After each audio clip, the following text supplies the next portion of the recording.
Logical Dad. Rotten tomatoes. On the rolling hills just outside the bustling town of Abercorn, two farmers, Farmer Dom and Farmer Doyle, worked tirelessly on their lands. Farmer Dom's farm stretched across the northern plain, while Farmer Doyle's farm covered the southern plain. They were good friends and often helped each other, but lately both had been feeling frustrated. Farmer Dom had apple trees, and they were magnificent. His apples were large, sweet, and beautifully red, the pride of the village. But his tomato vines were a different story, small, shriveled, and often overrun with pests. No matter how much he tried, they never seemed to thrive. Farmer Doyle, on the other hand, grew the best tomatoes anyone had ever tasted. They were plump, vibrant, and full of flavor. But his apple trees, sour, spotty, and stubbornly unproductive. He tried everything he could think of, but they simply wouldn't improve. As the seasons passed, the two farmers grew more discouraged.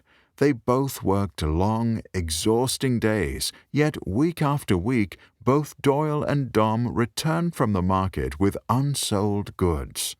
Times were not easy, and their families were starting to worry. One evening, as the sun dipped behind the hills, the two friends sat under an old oak tree at the center of their lands, wiping sweat from their brows. "There must be something we're missing," sighed Farmer Dom, rubbing his calloused hands together. Farmer Doyle nodded.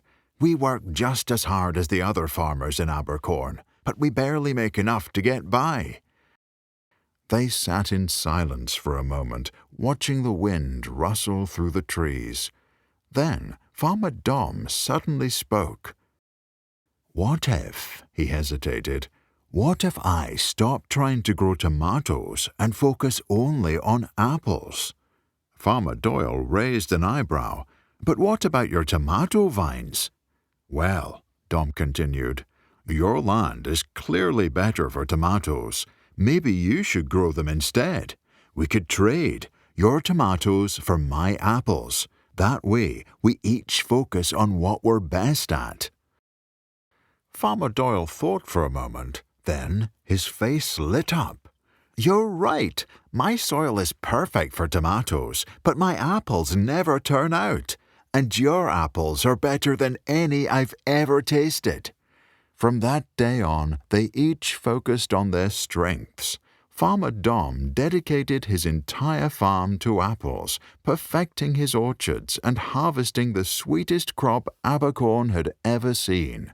Farmer Doyle turned his land into rows of lush tomato vines, and before long his tomatoes grew bigger, juicier, and more flavorful than ever before. At the market, their stall became famous. People came from miles around to buy Dom's apples and Doyle's tomatoes, knowing they were the finest in town.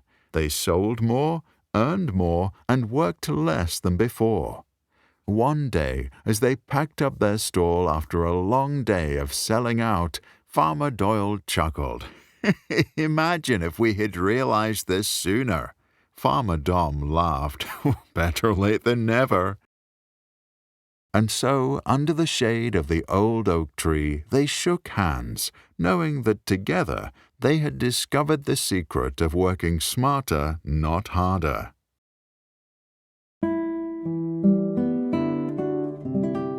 Dear Mom and Dad, this story illustrates the basic idea of comparative advantage. At first, both farmers were using their land inefficiently, trying to do everything themselves. But once they realized it was better to focus on what each of them did best, they not only became more skilled at their specialties, they also produced more overall. They both gained more than they would have alone, and their whole community benefited. That's the strength of comparative advantage. It works for individuals, businesses, and even entire nation-states, especially when it comes to using natural resources wisely. Challenge yourself and your children to think of other examples of where comparative advantage is present. Some obvious examples might be countries with warm weather may export lots of fruit, and a country with a highly educated population may be better at advancing technologies.